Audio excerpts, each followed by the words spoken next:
are all weirdos. Weird science is the revolution. Weird science is the revolution. Weird science is the revolution.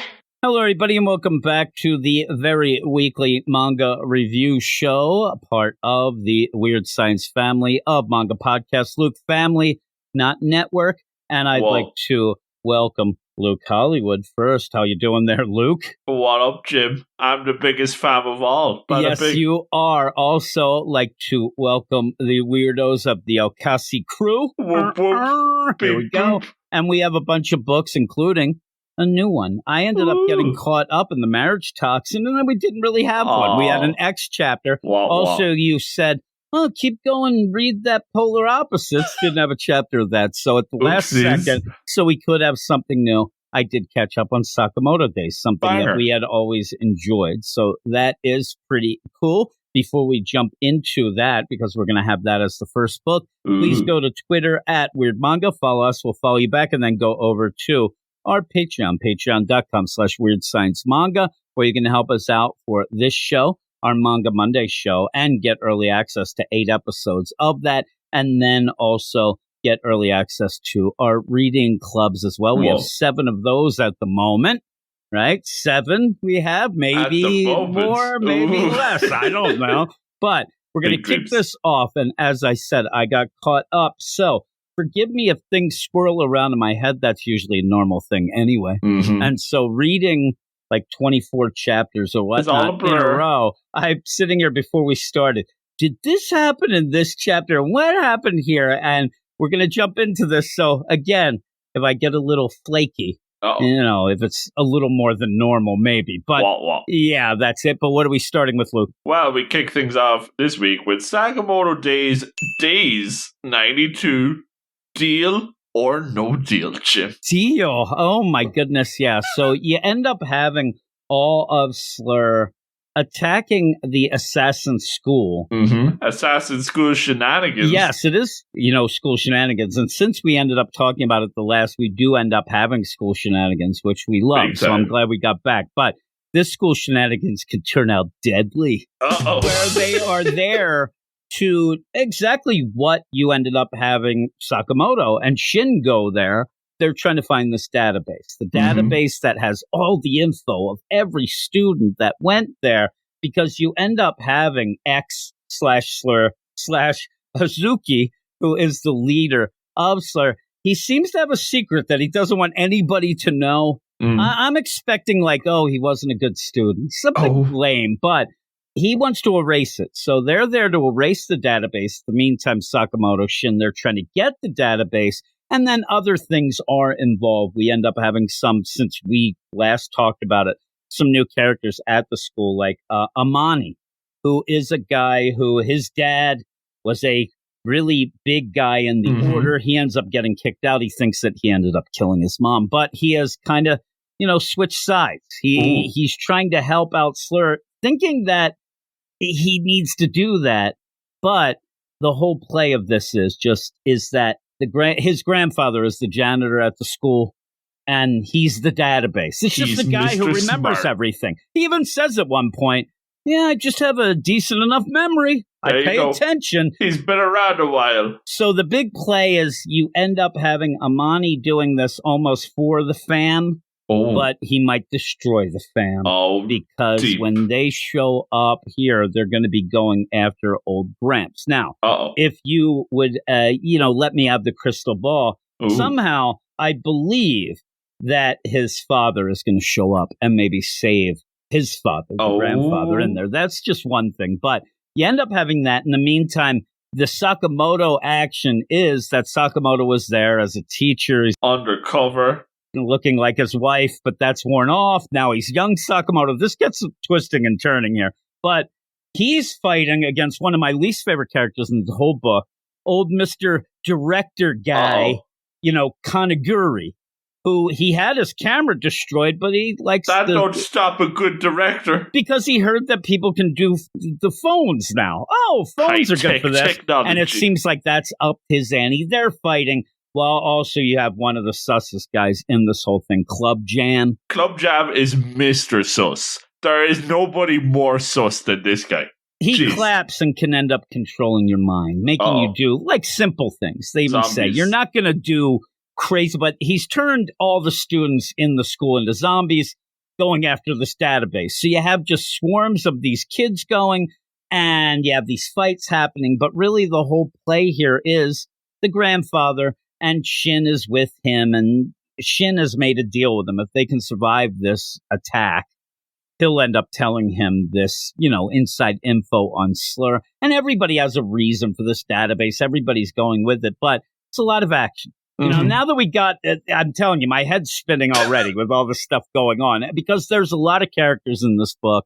Yeah. There's a lot of fun little situations, but they built each chapter up, so it's hard to just jump into here. We'll ease our way in. But once you're on board, like there's a lot of to catch up, but once you're on board, it's like a roller coaster, nonstop action every week. Yeah, and all in all, though, one of the least favorite things of this, and I don't feel like this is, amusement park or stuff like that, but we haven't had some characters like Hazuki, your favorite. We haven't really gotten to them because too long. Yeah, they're back at the store, which luckily in this or one of the chapters right before this, you do have Sakamoto say, I got to get back to that store. And he envisions the whole place going to hell because of sales and stuff. But even that girl, I forget her name because it's been so long. We haven't had Lou. We haven't had her in a while. Lou's your favorite. Drunken Lou, we've had nothing of her in this whole thing that I caught up on. 20-some chapters. We see her in the background at points. So it's really just been Shin, Sakamoto, and newer characters like Akira. We haven't had Kill Baby. That's a problem. But we even have new characters like Seba, who is a tech guy. He's in this, and really that leads to the ending because there's just a lot of fights going on. And like I said, Shin and Gramps, they're kind of together. You end up having Amani, the grandson, there with them. And even though he sold out everybody, he doesn't remember that. He's back on the good guys. He's actually doesn't know what's happening or going on there.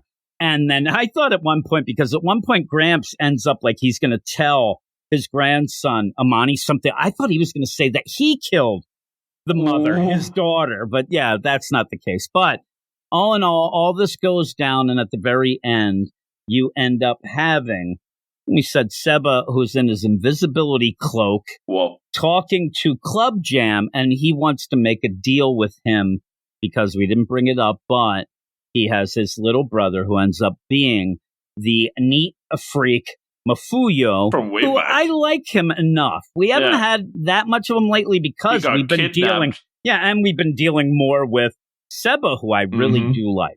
He's my favorite of the new characters. The inventor. I'm gonna consider Akira, the girl, not really that new because we were talking about her before and we liked her before. She was part of the crew that came in with him and with the fangirl lady and Clean Freak. Yeah, all of them on the plane and then the island shenanigans. And stuff. Yeah, plane shenanigans. So in all this, I do like Seba, and I do like, the thing I like about Akira, though, is that she's getting more confidence. When we last left her, she was kind of, timid. I don't know why. She has to be an assassin, but it didn't seem like she was made for it. Well, we find out she's pretty made for it. And once she gets over some things, she's pretty special. So when we end this, it is making everybody's making deals. Everybody's making, it's Monty Hall in this joint. Whoa. But I do think that by the end, I think that Seba is actually, this isn't really what you're seeing. I think that this is going to be, kind of a ruse to set up and hopefully kill Club Jam. Yeah, get him out of here. Every time he shows up, something sus is about to happen. His name is Club Jam. He has Sweet Tooth tattooed over each eye, right? Sweet and Tooth. That doesn't make any sense to me. He wears sus clothes and his powers to clap in mind. Nothing makes sense with this guy. His vibes are all over the place. Like Club Jam, I'm thinking like he's like, Present Mike or something. He's going to do a little like disco or something, but no. He's walking around with the rope harness. I don't know what is happening. Oh, and I really hate Koroguri, the movie director. He's a one-trick pony, and boy, it's getting stale. He's got to go, and I need Sakamoto to just straight up murder him. I want them all done, but with all of that, what would you give it? Yeah, I thought it was decent. I'm glad you've caught up with the Sakamoto because it's the kind of book where it's not it's not going to be your book of the week every week, but it's always a solid and consistent read. You're always going to get cool action, even just in this scene, having young Sakamoto versus Kuro, director man, Kurogiri. Like that was cool. Seeing him get the beat down because he's had it coming these last couple of chapters. But like it's always a solid read. I'm happy to be keeping up to date with it, and I'm kind of getting a bit tired of this Assassin School now. We've been here a while. The thing is with Sakamoto Days, it tends to linger a bit too long on the arcs. Like it kind of outstays its welcome a wee bit. So if we're getting to the bottom of the we're database, in the stretch run. Yeah, I feel like we have the database. We're getting stuff going on here. We're making deals. So I think that we're at the home stretch, as you say. So I'm looking forward to seeing the end of that and getting back to the shop because really that's where the real action is. But yeah, I'm enjoying that. I'm going to go with a solid 8 out of 10. Yeah, I'm going to go 8 out of 10 as well. I'm glad that we caught up. And it's funny, this isn't the greatest chapter to jump back in because all this is the culmination of a ton of stuff, 8 chapters or so.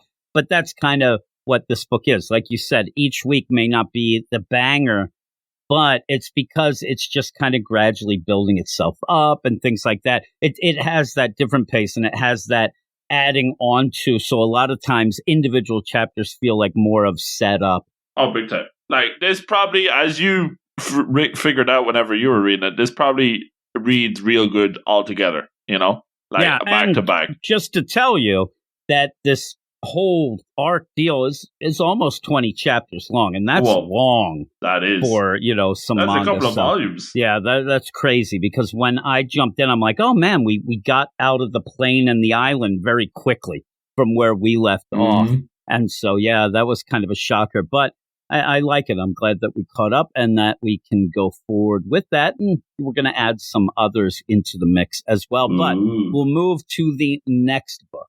And what is that, Luke? Yes, next up we have the Chainsaw Man's Chapter 108. Something important to Asa. Oh, no. Asa. Yeah, and you said about something lingering. It's not like it's been too many chapters. It's only a couple chapters. Right. But this confrontation between Asa / Yuru and Yuko / Justice Devil, it is dragging a bit. And the whole process of it was so that Yuru could draw out Chainsaw Man, which I thought we actually were going to see. I thought that at one point Denji had arrived. Nope, he did not. But they end up, and you're going to continue this whole deal of the Justice Devil saying, I'm here to kill the bullies. They bullied you. And if I end up almost in a Death Note type deal here, it has a feel of it, where in that you have Light doing almost the same thing. The idea, if I end up killing the bullies here, and they find out that the Justice Devil is against bullies, bullying will stop in all Japan. Also kind of referencing, it won't travel worldwide. People don't care anywhere else, it seems. But he said all of Japan, that will end up no more bullying. Think of that. People will be better off. Why don't you help me? Let's do this. But Asa does not want that to happen. And remember, Asa ended up saying, I'll face the Justice Devil. Well, you have that back and forth with Yuru. I wanted Yuru to say, oh, now you're coming to me again, because Asa says, show me how to make weapons. Tell me how to make weapons. And I don't know that that's something you can do real quick. Right? I don't know that Asa herself is really doing. I think that Yuru is, I'm kind of in the driver's seat again here with it, but says you just touch something and say its name. She touches her outfit, her clothes. Uniform. I didn't know we were getting sus chapter. I'm telling you, out of nowhere. Usually, let's be honest, Chainsaw Man has had some sus moments. Everybody remembers Barf Mouth. How can you forget? How could you? I'm going to heave right now. But I was not expecting sus uniform sword to show up. Jeez. It was funny you say that last night, just real quick, because the dub version of the anime came out yesterday. And so when that happened, a lot of people were all fired up. I thought that they were going to get shade. I was waiting for the sub gatekeepers to start yelling, again. Look at you! But everybody was excited, and there were people tweeting stuff, and somebody said, I won't watch that because my boyfriend read it, and he said it was all about sex.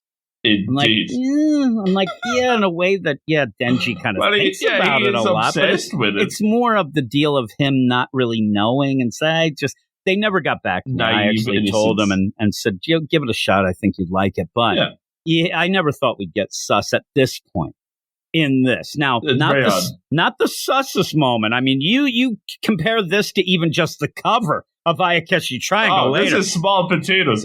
Nothing's beating Ayakashi. That's just so king. This is crude compared to that. But she makes a cool sword out of this. Looks straight like out of like a Final Fantasy. Indeed. Got the little bow tie and everything. Super strong uniform sword. And she's going to try to use this to slice and dice the Justice Devil. But the big play of this is like, where does Yuko end and the Justice Devil begin? Because there was not really a deal. Yeah. This was just, I'll become you. I'll become the Justice. Fine. Like, I guess the play is like, Yuko just wants justice. So, hey, we're kind of into the same thing. I really don't need a deal. But the problem will be is, what do you do? What do you end up where if you kill the Justice Devil, does that kill Yuko? And then we'll see as that goes. But what the Justice Devil wants to be is like, man, that Chainsaw Man's getting all the hype. Yeah. I don't want to be getting the hype. I want to be a symbol of justice. Where's the Justice Devil anime at? Now, why ever all these have symbols of stuff? I'm the symbol of peace. I'm the symbol of justice. There's Luke over here, symbol of sus. Symbol of PlayStation sweaters. Oh my symbol goodness. Of sleeping. Oh, yes. You end up where you have this little discussion, and we've had these, but it ends up being, I'm going to kill these people. I'm going to kill these bullies. That's what's going to happen. And and they say the shining heart of justice is what Yuko got. And that at that point, I do believe Asa just figures, the heck with it. I guess no more dark poetry from you. This isn't going to stop. So she goes at it and goes to hit, but it looks like the Justice Devil just swipes it off with her, I don't know, octopus arms. Like slaps it away. Boom, slaps it away. And like, you blew it. You didn't do it. It was pointless. You end up, you're too weak to do it. And then boom, boom, boom, boom, boom. And all of a sudden, this Justice Devil is sliced like I've seen less slicing at a sushi restaurant. I mean, this thing is like all there. You could just put it there. You dip it into the wasabi. Tasty. You have that. And really what you do at the sushi place is you get your soy sauce and then put the wasabi in the soy sauce. That's a little tip there. So with that, and then you eat the ginger between. Me and Logan didn't realize Logan was putting ginger on the sushi. We look like fools. We did. Whoopsies. So it's all destroyed. And you even have the head still talking trash, but it looks like dead and just blood everywhere. That's where I thought maybe Denji had shown up, but it's not the case. Yeah, because even the way it's all sliced up, that could have been the chainsaw. You wouldn't know. And it was just delayed, but boy, that hallway will never be the same. Oh, it doesn't matter how many times you scrub that clean. Oh, jeez. Guts all over the place. You end up where Yoru is talking to Ace and says, basically, that outfit you had must have really been pretty important to you. That it ended up making it more of a powerful sword. And she says, oh, yeah, that was my dead mom's uniform. I'm like, I hope you're not saying that she wore it. She said, my mom bought it for me before she died. So it was big, but it was too much. Asa really didn't want to do that. And then, as we often do, remember old Clucky, who's dead, sees that dead body like, I did it again. Oh no, I done did it again. And as that's there, you see Yuko as bleeding out, dying. I mean, in 80, she's falling to pieces, really. What happened? And she says, don't die. And then out of nowhere, and me and you were discussing it, like, who is this? But rando girl shows up. She didn't get the evacuation message. No. Jeez. And she's got the swirly eyes. And we know that's crazy. And ends up saying, hey, you want her back? I'll do that. Anything for my little sister. And you even said there's a funny play here. Are you talking to Asa? Are you talking to Yoru? Are you talking about the Justice Devil? Or are you talking about Yuko? I mean, there's a lot of different things. A lot of possibilities. It's very ambiguous with that. Because even then, she looks up at your little sister. But in a play, you see what's kind of going on here in my mind. The layers of it is the mention of the dead mother. and really knowing, again, really putting in the deal. Asa's by herself. She doesn't have anybody. So even the possibility of this girl who looks like she's not quite, human or whatnot, this might actually be family to her, might be able to be fooled. But she says, yeah, I'll do whatever. I'll do it. As you have legit devil hunters coming to the school now. They've converged on the school. Word has gotten out. So we end then with, hey, anybody know where this devil attack is? But boom, the Justice Devil comes out. Now it is full out kaiju. Oh, this thing is like 80 feet tall now. Monster. So we'll have to see. Though you only see the head. But yeah, I think there's some troubles. Problems. Deals don't go well in this book. No. It's really what we have to point out. Don't be dealing with no devils. You are playing the devil's hand, literally, in this, and that's something you don't want to play. Yeah, the devil's head and octopus arms. If I was them devil hunters, I would turn around and be like, you know what, boys? Clock it out. I didn't get no phone call about no devils. I don't know what's going on. But what would you give it? Yeah, I thought it was decent. We were saying that we were kind of dragging our feet a little bit here with this whole battle between the Justice Devil and Yoru and Asa with the War Devil sus abilities, making swords out of uniforms and all sorts of business. But it is pretty nice to get the ball rolling and have this new player coming in, the sister from another mister, and we don't know what he's doing or what she's doing and who she's involved with. So there's a lot of players being added to the game here. Not necessarily Chainsaw Man, not necessarily Denji, that keeps on getting expanded. We kind of want to just get back to Denji, but there's enough interesting stuff going on here that I'm intrigued and I'm looking forward to seeing more. So I'm going to go with an 8.2 out of 10. Okay. I think I'm a little lower than you. I'm not tons, but like a 7-8. Okay. I still liked it, but it didn't feel like we got enough. 16 pages is very quick. Yeah, and when we record, we're like, we're not going to have much to say about that because really not much happens. There's a big mystery at the end of, okay, what really did happen? Let's see that. So I'm interested. And I like the book. So obviously this is nothing like, oh, I'm dropping it or anything. But no. I kind of want to get on to something different. And I'm starting to think that I like Asa and Yoru, that kind of Yuka, but they're still not very likable. No. And you might want to start expanding things and putting a little. We said it last chapter. We need a little Denji in it, and I thought the problem was we have this attachment to Denji already. But if you remember, back in chapter 1, we were hooked on Denji from the get-go. We were already attached to him. I haven't been attached as much to Asa as I was to Denji. So, and I mean the whole play of her wanting to kill Denji is interesting, but I think you need a little more mix in with Denji and see how that goes. So, yeah, 7-8 for me. But what is next, Luke? Well, to wrap up this section, we do have the Dandadan Chapter 79. Just who the heck is this person? Oh my goodness gracious. So, yeah, you end up with this continuation of the slit-mouth lady going around, right? And she's going to attack, and if you remember last chapter, she ended up trying to suss out old Momo by pretending that she was Okuran and saying the sexy talk. So with all of that, Momo is exhausted. You know that Vamola, she is not, because she slept like a baby. She didn't bother because I don't think she understands what's going on. She doesn't speak Japanese or English, whatever. As far as she's concerned, this could just be normal. This is just a normal crazy night. Nothing strange happening. Granny's like, I told you. She's an I told you so here. I told you you wouldn't sleep.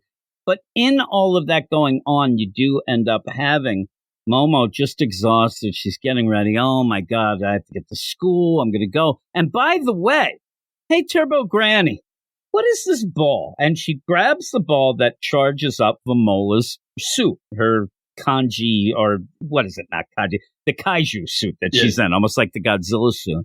And before, they thought it might have been Okuran's ball, but hey, we don't think. But she wants to solidify. And if anybody's going to know that ball, it's going to be Turbo Granny. She caused the nonsense. So she goes over and says, hey, Granny, what is this? And it's almost like what the F did you just say? Like she looks at this thing and says, what is that? Oh, it's just this thing Vamola goes in the kaiju suit. It's like, get that thing out of my face. And she's mad. Says it's not the ball. It's more in line of somebody's karma. Uh-oh. And if you think about that, that might really be, I mean, you have somebody's karma, that really screws them. And so I think that even Granny, who's, not on the up and up all the time, sits there and says, this is nonsense. She doesn't want to see it ever again. But then a lot of this book and a lot of the things so far end up, and I keep mentioning, and we finally do get at the end of this, there is an alien invasion coming. Whoa. But when you have a Mola who may actually at this point just be getting this area ready for it. She might not be that good. Uh-oh. But every time you think that maybe there's something weird, because again, that ball is somebody's karma. It's human karma. You take somebody's karma away and they're kind of screwed. Yeah. When you look at her, though, she always looks so sweet and innocent. Innocent, naive. And she kind of goes, she can't do anything. But look at her. Even Momo, who doesn't really like her as much, seems to be kind of fooled by it. If it is sus, maybe it's not. We'll have to see. But even that buying her a backpack, trying to win her over. That is a cool backpack, too. Oh, yeah, it is. Look at that thing. And she likes it. And you're going to end up where it's funny that she'll repeat certain phrases like, that'll do. Like, I could just imagine her saying that. And like, oh, yeah, it'll be cool and we can talk, properly and whatnot. And as they're going on, Okuran comes running up. Hey, everybody, what's going on? Good morning, Miss Ayakashi. And you end up having Momo having to run distraction there because Vamola wants to get at Okuran. This whole deal, like trying to get to him. Takakura trying to get him. No, stay back. It's almost like you end up having Okuran. He's like, Robert Plant or something. You know what I'm saying? Space. It's like the Beatles. And they're just talking and saying. And you'll have Momo just verify. You come and visit me last night? No, why would I? She hits him. Why didn't you? You didn't say anything outside. I told you I wasn't there. She's like, oh, this sucks. And then almost like physically beats the crap out of him as Vamola's trying to pull her back now like a ref. And all of that where, she's yelling. And I love where you have all this going down. And then Momo yells at Mola, and I gave you that backpack. You better thank me for it. And you end up, that'll do. Because it's just funny. But you head into class then and we have Gossip Girls, full bore, where Momo just falls asleep. She falls asleep on her desk. She's exhausted. They're taking videos of her. Next thing you know, they're in Tokyo Underworld. I'm telling you right now, these girls, Tokyo Underworld, one-way ticket. Oh, but and she's even talking, well, you said you love me. Like all that. What'd she say? They're trying to get all that. So it's kind of fun. And then we go off to Okuran's class where they had been trying to teach Vamola and she's the belle of the ball again. Oh, everybody's just getting class has shut down in this class. Like nobody's doing anything but helping Vamola. And so when you had that little play with the backpack, it looks like Okuran wants to teach Vamola how to thank people, but not just to say it, not just that'll do. The idea of when you would thank somebody and also how to say it and whatnot. And you have that. So in that you get is he a hidden gem? I don't know. He's kind of growing on people probably hate Kinta. He's funny, though. He adds a lot to the book. He is a very good foil for the character. He is, because everybody is too good of friends now. Yeah. You need that jerk who's there. Somebody sus. He kind of has a heart of gold. Deep down. You realize that he just wants to be accepted. He ends up being very upset because even in that, he shows up later and you end up having Ara say, what the hell are you doing here? You're not I'm part of the guy. Like, he gets so upset. Of course I'm part of the crew. He is almost the not so likable Gigi. When Gigi showed up, he seemed to be, oh my God, he's going to steal Mom. But then we just fell in love with him. You see, he's yet to fully solidify himself in the crew. Once Gigi was first around, he didn't really fit in, but eventually he fit in like a glove. Remember when Gigi, first chat, he goes to school and we were like, oh, this guy.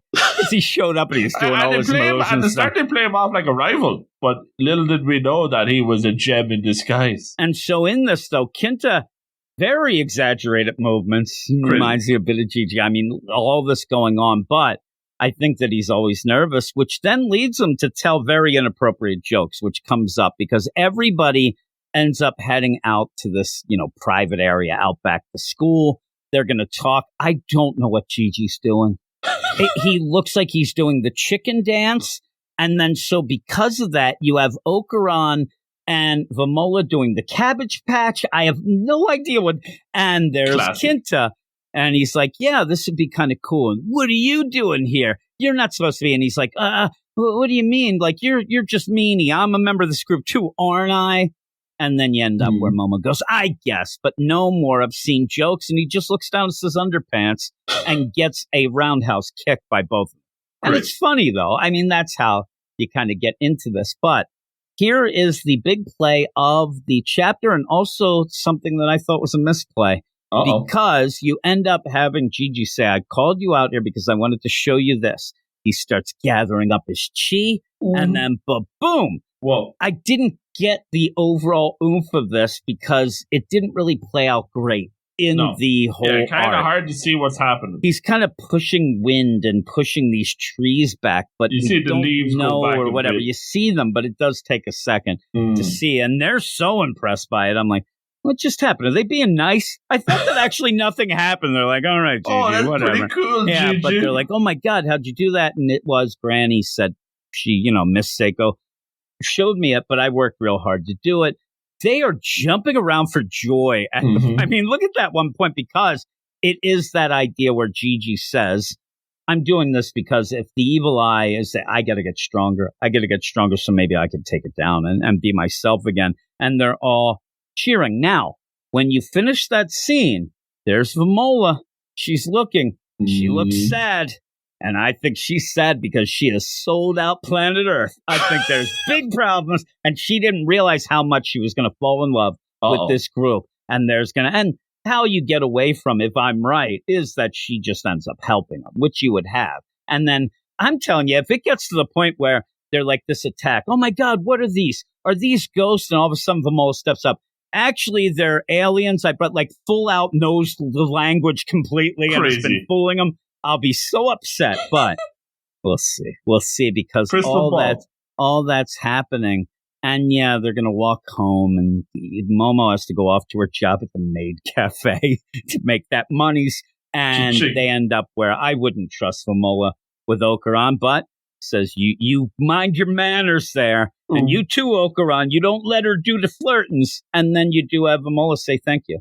And that was nice. Thank you much. And really like big smile and everything going on. So all that's going down. And there's Gigi again. He just shows up. I didn't realize how really tall Gigi was. He is so much taller than them. Whoa. At the one point he's there, he must be like 7 foot tall, this guy. But he's going there and he's walking with Ara, and he says, Momo's going off to this maid cafe, and you go this twist and turn with Ara like, let's go and make fun of her. All right. No, maybe, because finds out Okuran, like, maybe I'll apply there. All that goes on. Like, it seems like they're going to go off to do this. And another play is she works till 9. She wants to get off early so she can get home by 10, or else the slip-mouthed woman, all that stuff going. And then we get what looks like the alien attack finally. And these things look weird. Crazy. I mean, at one point they look like almost like a Japanese version of like those Russian nesting doll. Yeah, that big thing. And then there's like a predator-looking dude showing up. Look at that thing at the end. It looks like it's got like a pole vault. I don't know. And they're right there. Like, what's that? And then you end up seeing Okuran, right? Where's Vamola?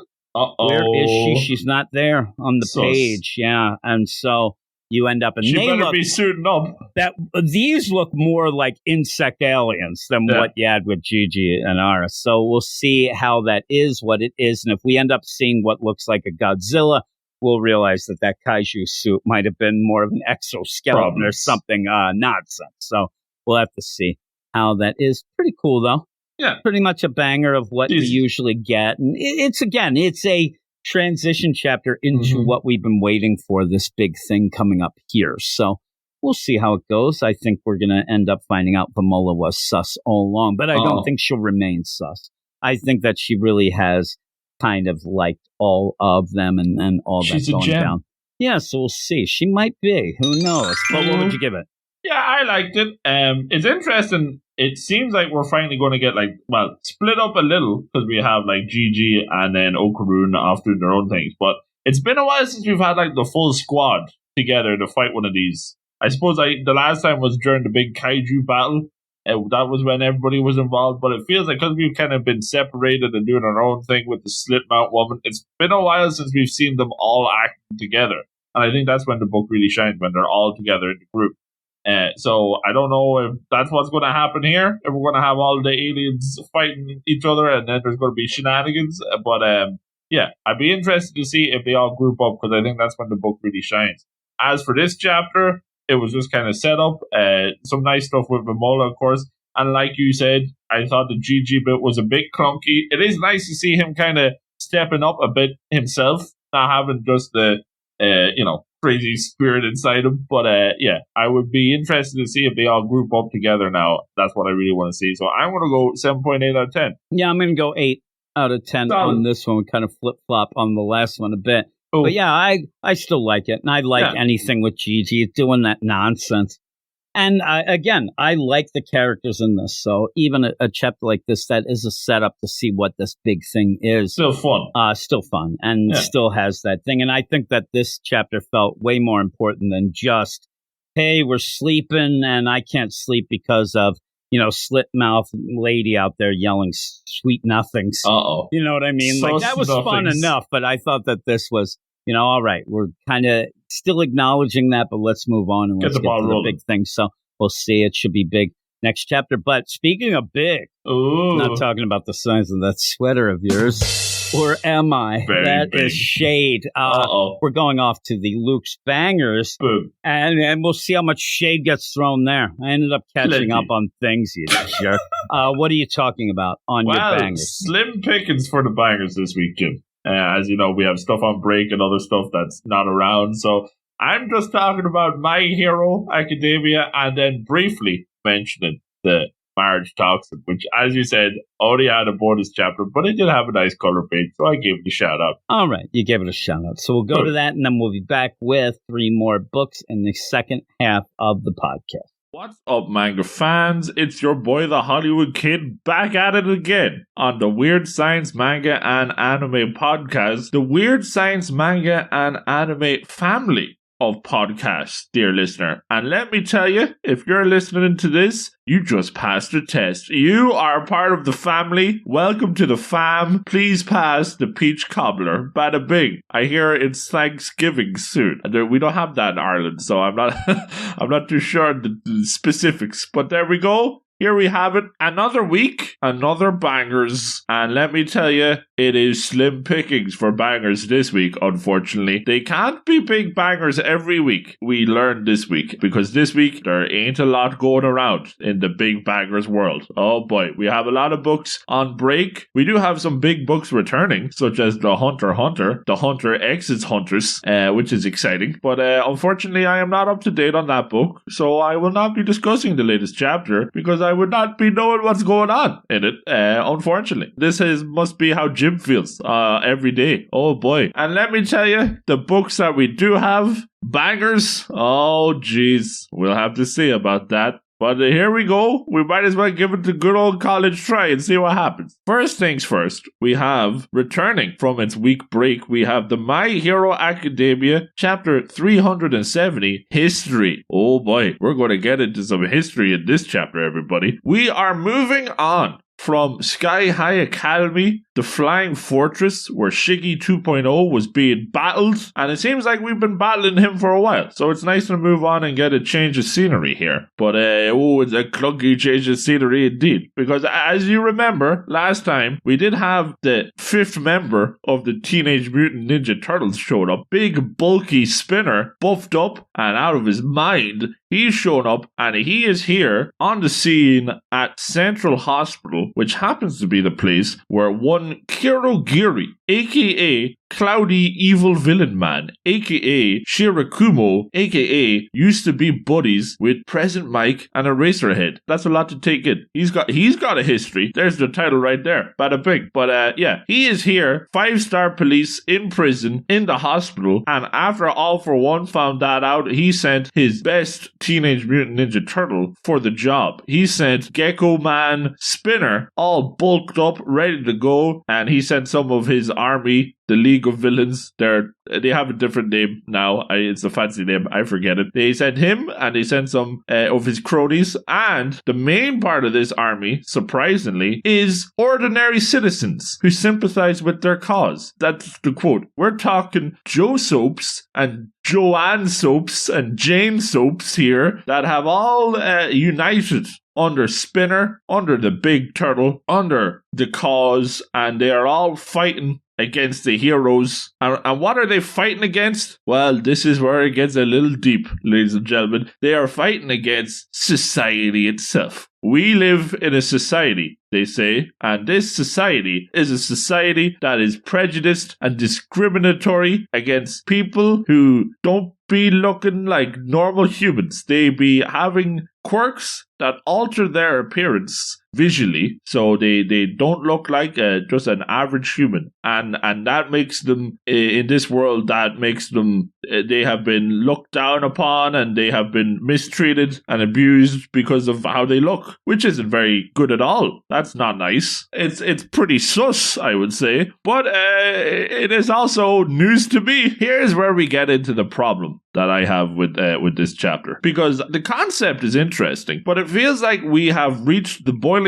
point of a pot that we didn't even know was cooking, if you know what I mean. If you'll take a Food Wars analogy, ladies and gentlemen, where's Gordon Ramsay when you need him? Because we've all along, as far as I can tell, since chapter 1, we've had dudes in this manga that been looking like all sorts of things. We've had dudes looking like cats. We've had dudes looking like dogs. We've had dudes looking like trees. We've had dudes looking like rocks. The Thing has showed up. The Thing is in Class 1A. We've had the Rocky dude in Class 1A. So they've been part of this manga, part of this world from the get-go, really. And it has been, plain sailing. It has been every day. That's normal. It is what it is, and let's just roll with the punches. There has been nothing brought up about discrimination or people looking different. None of that business. It's been all plain sailing. So to kind of flip the script here very abruptly and say, no, actually, society has been mistreating these people. Bit of a shock to the system, if I'm being honest, because it's something that we haven't really seen much of. And now we kind of just have to get on board this train that we didn't even know was leaving the station. Choo-choo, everybody. Choo-choo on the discrimination train. Oh no, I don't want to hop on this. Oh, can I get my ticket for another one, please? Jeez. So yeah, it's a lot to swallow. We do see, they are very angry. They're beating up the remaining heroes and police that are left. And this is where we'll mention as well, these are police and heroes that also happen to be, not looking like normal humans. They have the quirks that alter their visual appearance. I'm trying to say this in a way that doesn't sound sus, but listen, I'm a dummy and usually I like to make the jokes, but this is serious business, so you kind of have to watch where you step here, I suppose. But they are taking it out on them. They just are not happy with the situation. They are angry with society and they're going to fight back and they're going to show them what's what. We do get an explanation, I suppose. It is a thin explanation now. It is a rocky explanation. Apparently, it's been different in the cities. In the cities, they've had people with quirk counseling and they've had proper education so that,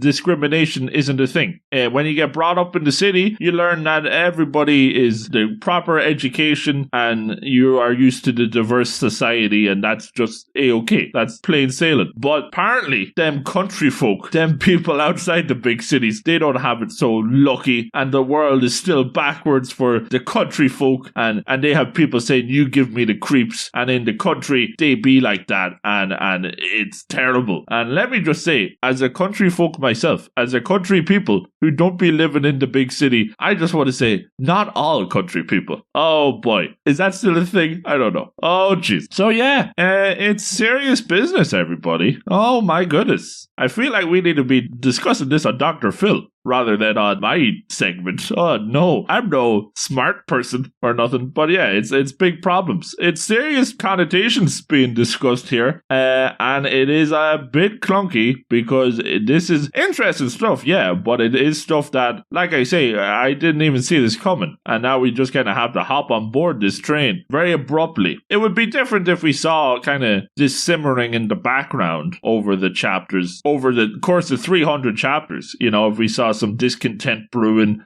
if we saw some funny looks going. But as far as I can tell, and I've read the whole thing, but I haven't seen much of that. I suppose maybe a little bit with Spinner, very briefly. But yeah, not a lot now, so it's a bit odd. And speaking about Spinner, that is the funniest thing about all of this. That is the one part where we can have a chuckle. Because yes, it is serious business, and all these people, these marginalized people, are uniting against the heroes and society that look down upon them, and they are uniting under Spinner. You know, Spinner is going to fight the good fight. Spinner is going to lead the cause. Spinner is going to lead them on a path of justice. And meanwhile, Spinner is on another planet right now. Spinner does not know what anybody is saying. Spinner does not know what is happening. Spinner is whacked out. Spinner is pumped up with something. All for One gave him something funky, and now he is drooling. This Teenage Mutant Ninja Turtle had too many pizza, if you know what I'm saying. Oh boy, he is high as a kite right now. Oh no, and he doesn't know what's going on, which is, you know, good. It's kindred spirits. I can relate to Spinner here because I also am confused by this entire situation. But Spinner knows all he has to do is the mission, take back Kirigiri, and he's going to do that. So he's going to get down to business. He's going to fight the heroes. We do have heroes such as Anima here. That is the 1A kid who controls the animals. He's getting blasted. He doesn't really last very long. We also have heroes like Present Mike, which will be interesting with Kirigiri, and Rocklock as well. Nice to see him again. But once again, Joe Soap and Jane Soap are able to handle these pro heroes.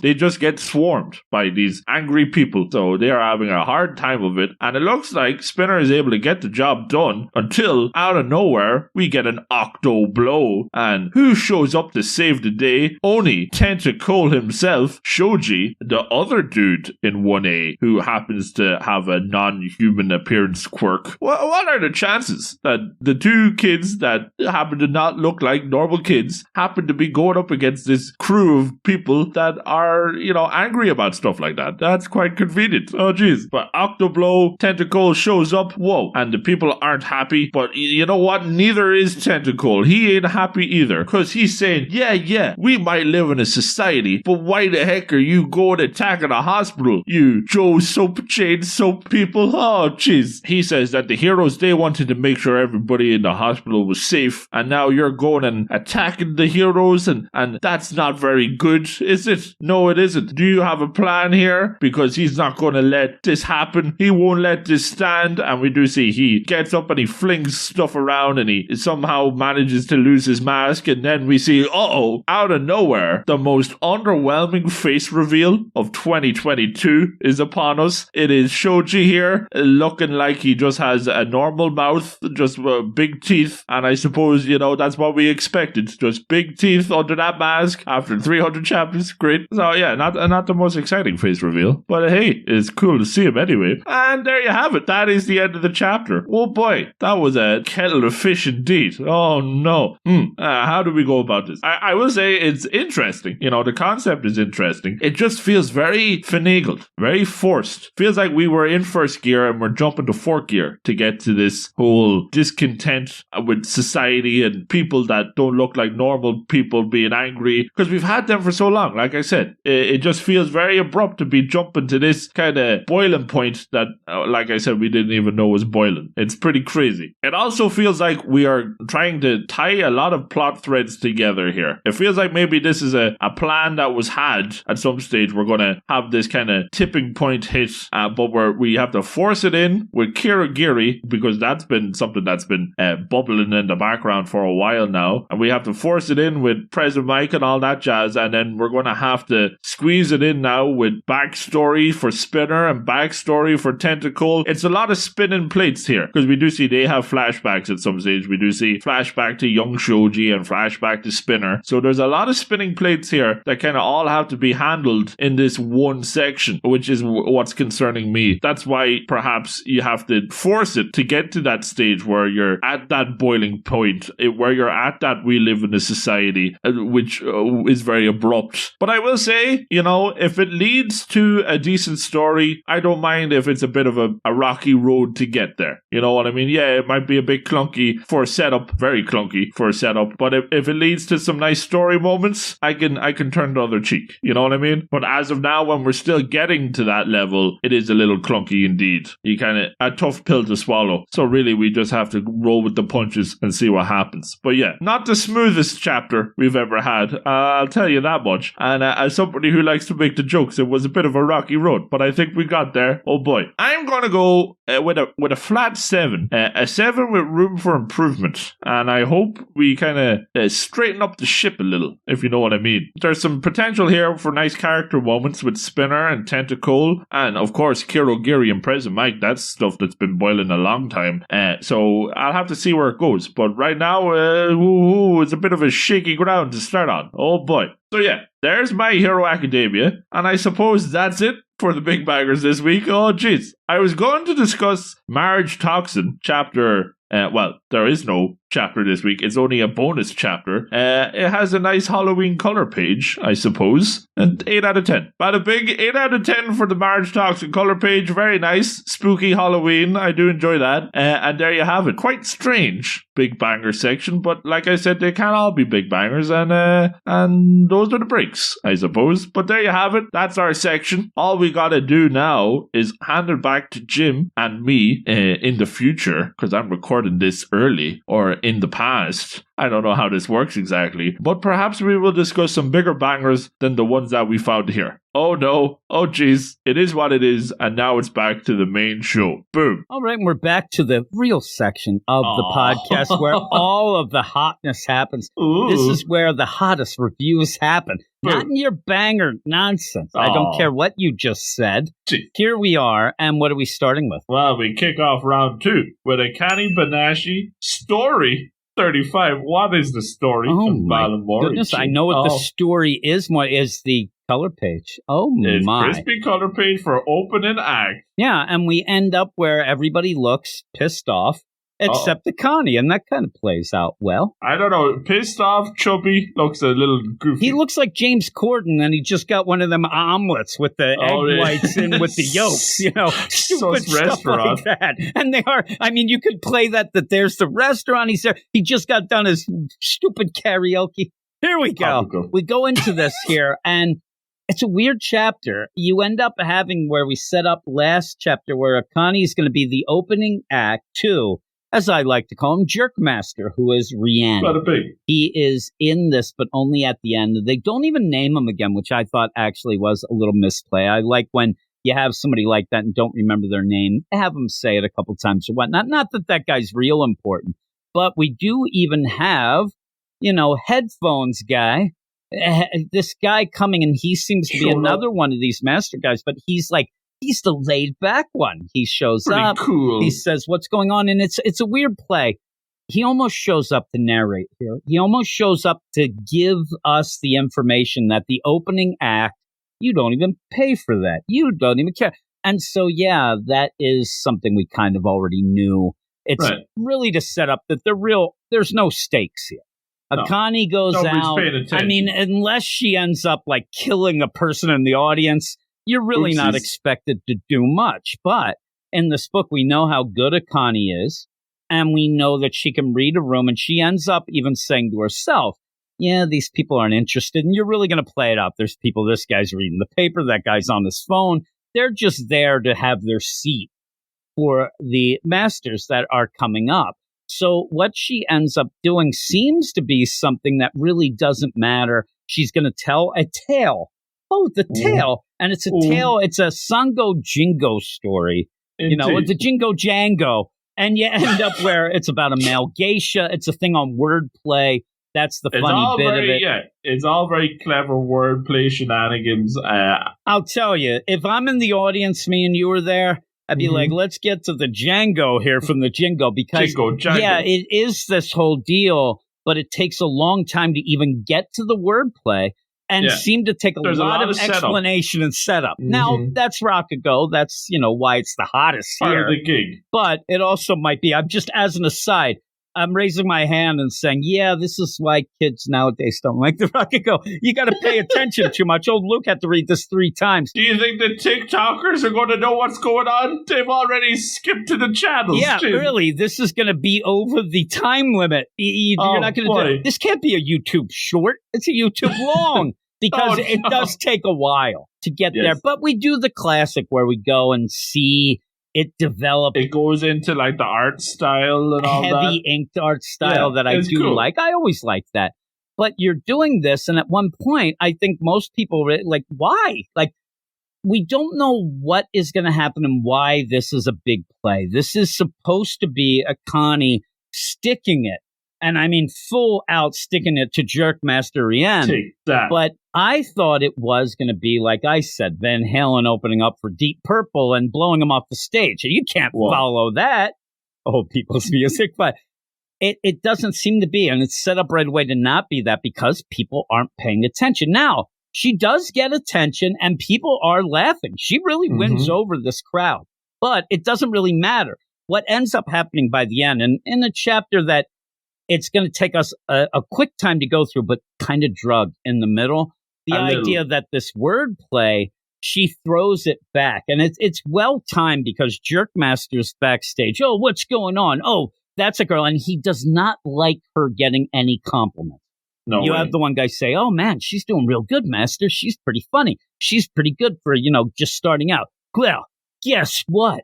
She gave me twice brewed tea, which we know is a lie. We know it's a complete and utter lie. Now, she didn't change no tea leaves. With that, you don't really know this guy too much. When I first saw him, I didn't quite recognize because he's so young looking as well. It kind of threw me. But this idea, and that ends up throwing shade at her school. Oh, I get it. That's good. They're good at making the Rakugo, but they don't know what it takes to be backstage. And also the Tate Zenza. You know him, that piece of crap. Like, it's all this. We got that last issue. We already know that he hates everybody. We know he's the rookie killer, and we know that he has it out for certain people. And it's the Arakawa school, just to point that out. He's like, oh, she's an Arakawa through and through. They're good with the Rakugo, but they're not good at the other things. They don't teach him crap.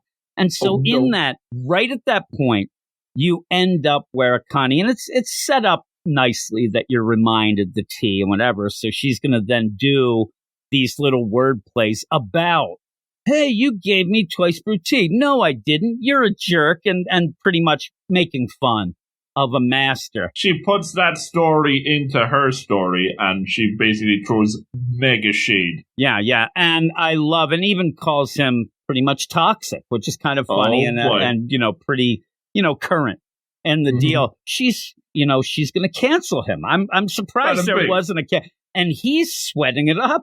Like, he's upset, but he doesn't seem angry at this point. He seems very nervous and just kind of sad. Like, I don't think that he's used to people giving it back to him. So this could be the, hey, I like your moxie. We love that. You know what I mean? Like, he's going to say, I want to talk to her.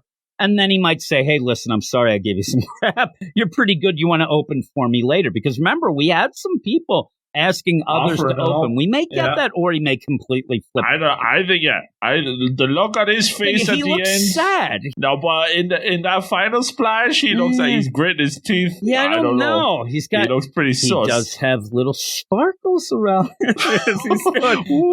Shoujo. He's like, is she talking about me? And she's like directly in our face and his. Yeah, that splash is great. Yeah, and so with all that, it doesn't seem that this was a complete plan. This is what she was going to do. So, the others are like, ooh, this is what I was worried she'd go over the top. Oh my, this might be bad. And we'll see. And then even then, though, you have her like, oh, cutesy, like, I got him. But we'll see. We'll see how it goes. Very quick, though. It's nice enough. I wanted Jerkmaster to get his, but it took a long road to get there, right? Yeah. So what would you give it? Yeah, this is one of those ones where it's easier to read than to, like, explain. And even so, it's a bit tricky to read when you're a dummy, Jim. I had to read this about 3 times. I'm not going to lie. You are a dummy. I will tell you. And this book is always going to be problems. Gee, what the heck is going on? Because of the Rakugo, we're not going to sit here on a podcast and go through the Rakugo, and that's a big part of this. And I want to say as a disclaimer, if you are listening and you're like, boy, that book doesn't sound great or whatnot, it is. It's really good. It's one of really the best good. Books in the magazine. Yeah, it is. It's really, really good. In the Jump magazine. In the weekly show, the but Jump. we really, really do like it. So don't take the explanation of it's very hard to explain this sort of thing over. Sometimes you just have to be there. Yeah, really. And we can all be there, right? But what would you give it? Yeah, I thought it was decent. Like I said, hard to describe, but fun to read, even if you're a dummy. I'm going to go 8.5 out of 10. I'm going to go 8.3. I'm a little lower than you. I liked it. I love at the end where she can stick it to him, though I think she's getting a little too big on her britches here. Uh-oh. That's what she tends to do, though. You know, she always kind of goes above and beyond. Yeah, because nobody calls her out most of the time. I mean, she gets called out a little bit, but she can always rely on being real good at the Rakugo. And I think that what he's going to say, if you go and have him be somewhat nice, his thing, and I don't think this isn't a guy who's going to apologize straight up. He'll have his, it was my plan. I was trying to help. And I think that his deal would be see, you got the fire in you. Yeah, I gave you the spunk, but also it's not just the Rakugo, which she already was learning. There's other things involved. You have to pay your dues different ways. And he'll pretend that was it. I just give people crap because, they have to focus on that and whatnot. But he really was a jerk. So she stuck it to him. So I didn't mind that. And just took a while to get there. And you had to read it 3 times. So it took even longer. But as you suggested, you're a dummy. But what is next, Lou? Well, we go from story time, Jim, to sus time with Ayakashi Triangle, chapter 109, with a sus color paint. It's a little bit breezy, Jim. Oh, chilly. Look at that, and if I could turn back time, I said, because it looks like Cher. I want her to just jump up onto a giant aircraft carrier and start dancing it up. Let ninja work begin. That's all right. Let something else begin, too. No, maybe you should let some real pants begin. Yeah, let the wardrobe change Really, begin. I don't know what's going on in that thing, but this continues the stuff with Shirogane and Kanade, which I guess we're stuck with that. It's fine. Yeah. But you don't need it every chapter.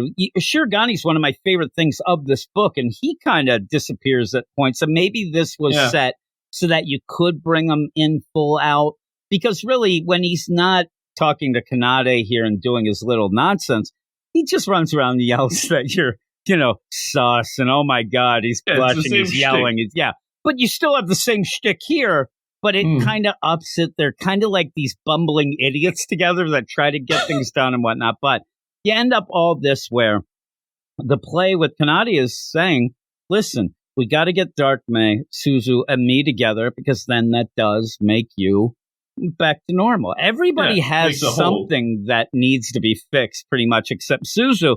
Except she might need her libido fixed. That thing's on. Nothing fixing that. No, really. She's great in this. But so you end up, okay, what should we do? And Kanade, they kind of come up with this idea and how they're going to do it. And so they end up trying to convince Matsuri that we have this love potion. Lippy, back at it again. So Lippy's there and made a love potion. And hey, you end up, it's a dust, sprinkle it on somebody. The play here is to speed up the process. Let's end up making Dark May fall in love with Matsuri. Then they end up getting together and boom, they're going to end up, then he's a boy. You end up Shirogane's regular, Kanade's, combined with the 3. All this stuff going down. I'm telling you, I'm looking at Lippy, who definitely talks like Mae West. And Matsuri says no. And we've had this before. We've actually had this kind of craziness of, hey, we can solve this here. No, I want to do it myself. No cheating. Why then do you throw the potion to the wind? You don't need to throw it out. Just go to a wastebasket, throw it there, put it somewhere, put it in your pocket. Happen? Yeah, you throw it out the window. There's going to be somebody underneath. And it's Dark May. there you go. They throw it there. And they even have it where Kanade seems to want to suggest that it was Winjitsu from Matsuri. Like, oh, you did that. No, it just went and got on her. Now, the big thing here, though, is Dark May does not know what is going on. She ends up getting, and it would play out like this. Like, when you end up all of a sudden sees Matsuri, oh my God, look at that. Why am I thinking this? Oh, it must be because I hate her. And that's what it keeps going back and forth. Like, oh man, look at how great she, oh, it must be because I hate her. She's sparkling. I hate her. But it just keeps drawing her there. And to get this to work, you got to get Gramps out of the house, because what's going to happen is just nonsense here, where Dark May is going to go and pretty much almost, try to just attack Matsuri. I mean, in the bathroom. So you have Rochka and Gramps. They head off to the karaoke.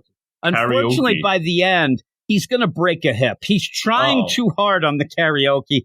He breaks a hip. It's nonsense. Star. Oh, my. Yeah, really. It's like dance, break a hip-olution. You end up where Dark May shows up and then really falls for Matsuri. Is doing, his deal and says, hey, sexy workouts. I'm done with my workout. Now I'm going to go into the bath. And then Dark May just like, screw it. I'm going to take a bath with him. That'll get him. It's almost like I'm going to get that jerk by, rubbing him down and taking a bath. Take that. Yeah, pretty much strips. In the middle of the hallway. Yeah, Matsuri freaks out.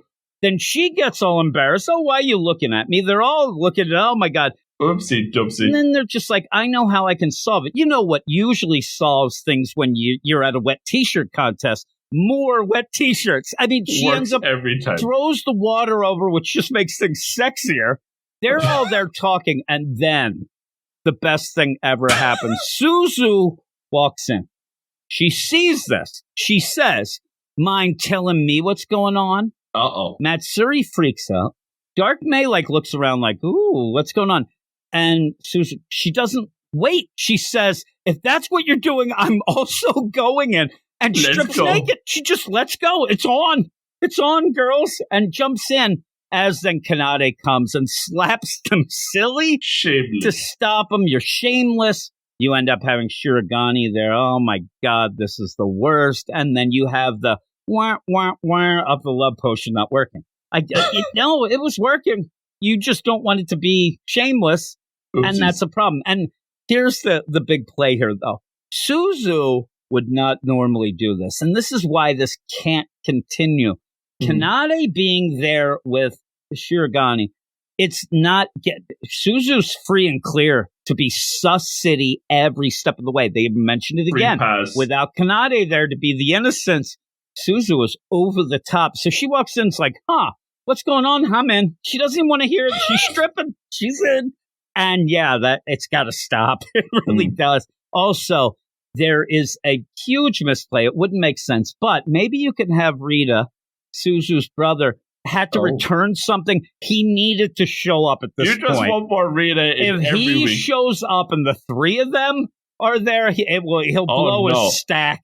He won't know what's going on, but that is shameless. And then as that deal at the end, we go and see Rochka and Gramps doing the karaoke, and he broke a hip. I like the whole deal there. Look at that. And I like that. I forgot his name was Jed. Rochka, Jed! As he breaks it, it says, but this seems to be the start of something. Yeah, it's going to be the start of Gramps laid up. Looks like he broke the hip like the old people do. The old people, they sneeze and break a hip. I mean, it happens all the time. But what would you give it? Yeah, I thought it was funny at the end, but as you were saying, this kind of the focus we've been having on the Shirogane and Kanade, that's what's really odd, because usually this book is like freshens it up. It's a new thing every week, it's variety, it's the spice of life. So we've been focusing on this nearly too long now at this stage. I want to kind of move on. We haven't seen Nino Koru in a while, and he's a gem. Yeah. And his sister Gem too. There's a lot of the good thing about this book and what keeps it fresh, even when it's the same sus thing every week. There's always a variety in the characters. So to be just dealing with the same kind of shameless stick, which is, that's the whole thing that we've been going on with Shirogane this whole time. But to have the focus on it now back to back, it's really getting old at this stage. The bit with Suzu being extra sus. That's always fun.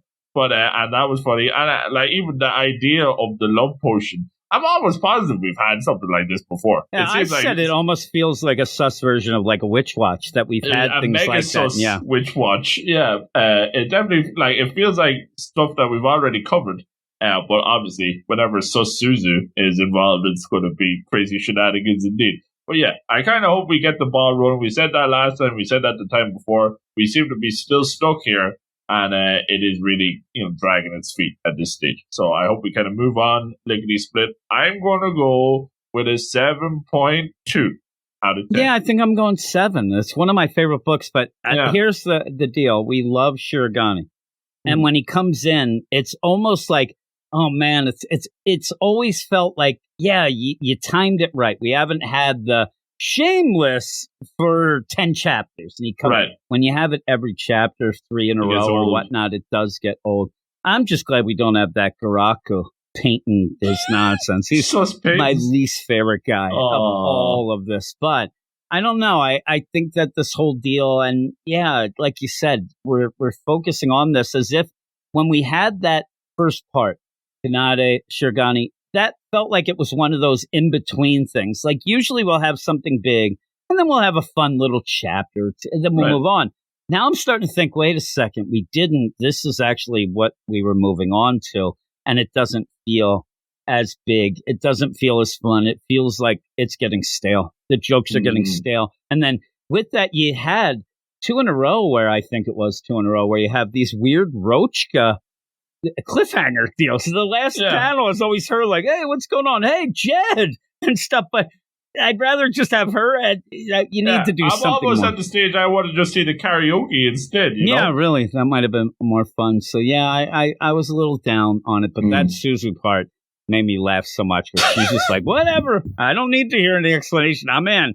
That made me giggle. But what is our last book of the night? To wrap things up, we go from sus to wholesome. Yeah. With Ghostbuster Osamu's Chapter 8. I don't know if there's any title yet. It's just Chapter 8 of Ghostbuster Osamu. That day, men will turn into beasts, I suppose. Big event since the beginning of this manga, ? Exclamation. I don't know what they're saying in this. With that all going down here it is wholesome. It is Chapter 8. We're still waiting to really get a sense of the direction. I know. I don't think this book has a direction. I'm kind of saying that. If people are listening, like, what do you mean? There is a direction. She ends up finding these goats. But I don't mean that. I mean, like, what is the big mission? What is the twist? What's going on? We don't have a game plan here. And instead, this is turned into, which I don't mind, but it's turned into something like a Roboko, maybe even a Tis Torture. Not that extreme, but it just ends up, okay, hijinks of the week. And it's fine. We don't mind that. And it's wholesome. And this one, again, we already had a chapter where it was, hey, don't gatekeep. Everybody has their own pace and not everybody's, read comics most of their lives. You don't have to throw that into, a guy's face or anything. So we had that, which was nice. And this ends up being, and this is why I feel like it's the Roboko side of things. It's almost like a celebration of liking manga and a celebration of reading every week, because this chapter pretty much just gets Osamu, who's so excited when the weekly Jump comes out that somehow in this world you can read it at 12:01 a.m. and not have to wait like us till the midday pretty much where I am, and even a little later for you. But with all that going on, that's kind of what it is. And then I thought, it's funny because at the end, it's more of the good vibes that go, or I thought, man, a lot of people died because they liked this manga. I was really upset at the end that these people ended up dying. So good they died. I thought that it was like, okay, those 5, they had a heart attack. This guy, he hasn't eaten in 3 weeks because he loves something really, really bad. But then it almost feels like it's just the good feelings. I'm like, that's vibes. Not what this has been about. This has been about, exercising ghosts here. Yeah, which is even like what little kind of game plan we had has even kind of dropped down to just, it's just good vibes. So, okay. Me and you like this book, but I don't see it lasting that. No, it is a lot of nonsense. We enjoy it a lot. But like, I even as we go on with every chapter, I'm like, we're falling apart at the seams here. I actually was thinking, I'm reading this week. I'm like, all right, when we end up having, because we're adding a couple more books, these other books are a little more hard-hitting than this. Uh-oh. This one may not make every week, but it doesn't seem like that would matter. You even said, just as an aside, we were trying to figure out what we were going to do, and if I didn't catch up on Sakamoto, whatnot, we might have added Roboko this week, because you can always jump right in. Yeah, it's easy to hop on. They may introduce some new things or whatnot, but most of the time it is recurring characters that you would know from before, and it's just easy to jump in because of the... This is getting towards that. I mean, in this, you have the shipping master. You know, you have Osamu's master show up to really do nothing at all. Yeah, and she seems to just be a permanent part of the book now. Yeah, and I don't mind that, but when she shows up, I thought it would be a big thing. We have the rival that's not in this one, but if she was, that would be a big thing. But it's not. These characters kind of come in, say a couple lines. Just like Roboko. And yeah, so by the end, pretty much what has happened is giant lights are going... how do you explain this? There's a glow going over Japan because everybody loves the weekly Jump. They're all fired up. Yeah, so they are fired up, and you end up having the master, the shipmaster, I like to call him, telling to Kaika, hey, that's what it is. And then they look, and it's like, oh my God, we better go tell Osamu. Uh-oh, she's doing it too. And that's basically the deal. Their spirit energy is so crazy because it was a really emotional weekly shonen Jump. And then you end up having Kaika say, maybe we should just go and ban the weekly Jump. Well, that would cause problems. We couldn't possibly do that. I mean, where would you get your MPB? You know me. And then you have this, it's just the people who couldn't wait for it to come out and are so excited. They've caused this spiritual energy, and the way to combat it is to just get Osamu and shoot her right at the giant conglomeration of this positive energy, which then ends up with a fist bump, a handshake, and a hug, and everything blows up. All is right in the world. I'm like, all right, you might want to figure out something better, because then it just happens again. If you want to know why and how it doesn't really matter, it's at the end. It's like, oh no, it's happening again. And really, this is, in a weird deal, they thanked the author of the it's so weird, of a fake manga. I mean, there's so many different things that go on that make me laugh. Like, we hated Manga Teacher in Witch Watch because it was just boring and overdone. Like, that's not this. This is actually fun and quick, and I'm not selling it to anybody because I'm trying to come up with something to talk about. There's really not much to talk about. At the end, it looks like a bunch of sperm head up to heaven, and that's right. After venting their feelings on Osamu, the living spirits are satisfied for now. Living spirits? What? Like, you're changing it. I really think that half of Japan is now dead, and it's because of the weekly It was Jump. that good. Yeah, it was so good. It basically is Eric on the DC show. Once you get a 10 out of 10, what's left? And I think they offed themselves. Mission accomplished. Because it was such a good deal of the MPB. And then it's like, hey, what happens next? And again, this seems like something that could pop up now and again. If like, it reminds me of what happens when we have a skip week in Roboko. You end up having, oh no, it's a skip week. We better watch out. Oh my God. You know, that whole deal. And it's just quick, but hey, this turns out that it happens frequently. And boom, it's done. All right. If I don't know. I don't even know what to rate this. It's so nothing, but I didn't mind it.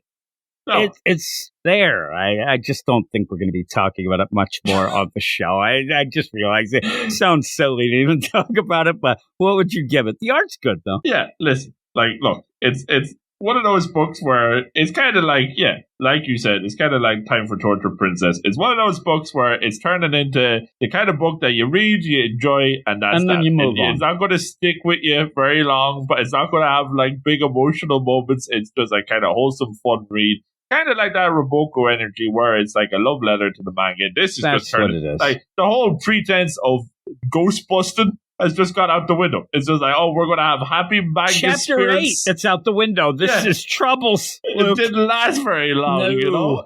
So, I mean, yeah. Maybe we'll get to something big now. I don't know. I don't even know how you steer the ship back up. We've gotten so off course here. We were wondering when we did the first chapter, we were wondering if it had legs then, and what are you going to do with this? I mean, how much more can you do? And I think at 7 chapters and to get to the 8, what else are you going to do? What are you going to have a comic book convention next, so that everything is, you really set up a very limited scope. You have a girl who can do the Ghostbusting to the nerds. That's it. Great. That seems great because you're pretty much saying it's Ghostbusters, but for the nerds. Oh, they'll eat it up, but that runs out of steam real quick. Apparently it just takes. You're making up stuff now. Yeah, it takes 8 chapters, and that's enough. And even like when we hit, because we are on bi-weekly schedule with that now, and I thought, okay, maybe that might kind of like free it up a little. You have a little bit of time in between. Yeah, really. This is every 2. Like, this is what you came up with. Holy moly! Oh, it's problems. Look, it's like you could have. I mean, if you're going to play this out, eventually MPB will go on hiatus or get canceled. Yeah. That'll be something. Maybe you go on a quest to stop that, or you end up having somehow Osamu ends up being hired to write. I don't know. Crazy. Or like she gets teleported into the MPB world. That's not good. Or get that, but this isn't Ghostbusting. I don't know. It should have just been, manga fan Osamu. It's tough. What would your score be? Yeah, it's turned into a guilty pleasure for me. I'm not expecting many people to be reading it, but I enjoy it for what it is. I enjoy it. 7.8 out of 10. Oh my goodness, I'm a 7, and that's a Luke Hollywood 7. I just want you to know that's one of those like. I like it, but I know nobody people aren't. else. That's a succotash 7. Like, people are going to read this and say, what the heck are you guys talking about? But it's our kind of book. The funny thing is, like, Roboco, people just don't like that book, but we like it. Why. It makes me laugh. But that, you have a bigger cast of characters. They're all gems when they shouldn't be. That's what drives that book. It's the love. This one's weird. We're just getting started. But 'tis torture. I will tell you that I've actually gone and done 2 of the recipes in that book and actually made them. And the first one, putting milk in the ramen, that's like, it changed my life. I mean, I'll always give that book the props. I'm probably now going to have it for dinner. I love 10 out of 10. Real spicy ramen. I have the Shin ramen that's so spicy. But instead of like, I'm only going to put half, you go full up and then put the milk or cream in it. I actually use coconut milk, by the way. Oh. And it's awesome. It's so good. I also made crepes this week. Gem of the week, milk ramen. Yeah, really. And but that's kind of what that has. But again, that's also the love. And, it's torture, but they're just friends. And, that sort of deal. That's the fun of it. That's lasted a long time, but this one, I don't know. That one lasts, but like it still feels fresh. This one has ran out of steam in 8 chapters. Yeah. And I'll tell you, in that whole 150, 60 chapters, or whatever that Tis Torture's up to, you end up playing the game of, I'm going to confess. Oh, the king has a mole on his left butt cheek. Like, that's the fun of it, to keep coming up with these stupid things at the end and whatnot. This doesn't really have a focus that can keep going, and you're already changing into trouble. 6 out of 10, I say now. Oh, to kiss my dirt, 6 now. I still like it. We'll still read it, and if we don't talk about it on the show, we'll probably just laugh at each other before we record. Like, did you see that? And maybe it'll start getting a little more, but I don't know. U19, but maybe it has more legs because I don't know. I don't know. We'll have to see. You get a little more of a chance on the Jump Plus and stuff like that. Yeah. So it might have some. I'd tell you it's bad. But what is your gem? It's not bad. It's just nothing's going on. What is your gem of the week? My gem of the week, I think I'm going to go with one Vamola of the Dandadan. Thank you very much. Not a gem. I think that she is a signal. I'm going to go with gem for now before she proves herself I think she otherwise. Signaled in an alien invasion. She hasn't been sus yet. Can I give Jerkmaster? You think that Rien? Do you think I get? I'm not going to give. I don't think he's a joke. I'm looking at the deal. I think that my whole play. No, you know what? I'm going to give it to Gigi. He ends up having that new power. He's so excited and did the chicken dance. And he was excited. I was actually going to give it to Suzu. I thought it was going to be Suzu. Okay, screw it. I'm giving it to Suzu. She's very accepting of them taking a bath, and she's going to join in. So that is my gem. Oh, it made me laugh. The pacing of it, of her not even waiting for an answer, and just like, screw it, I'm in. Start stripping. Oh, so good. Oh, geez. So good. So with that, or maybe, that's the weird thing. Asa was a bit of a gem. A bit. I don't feel like she's a gem. You still don't have that connection. No, so I can't go there. So, Suzu. I'm going full out Suzu. But with all of that said and done, we're done, Luke. Took us a little longer again, but we're getting there.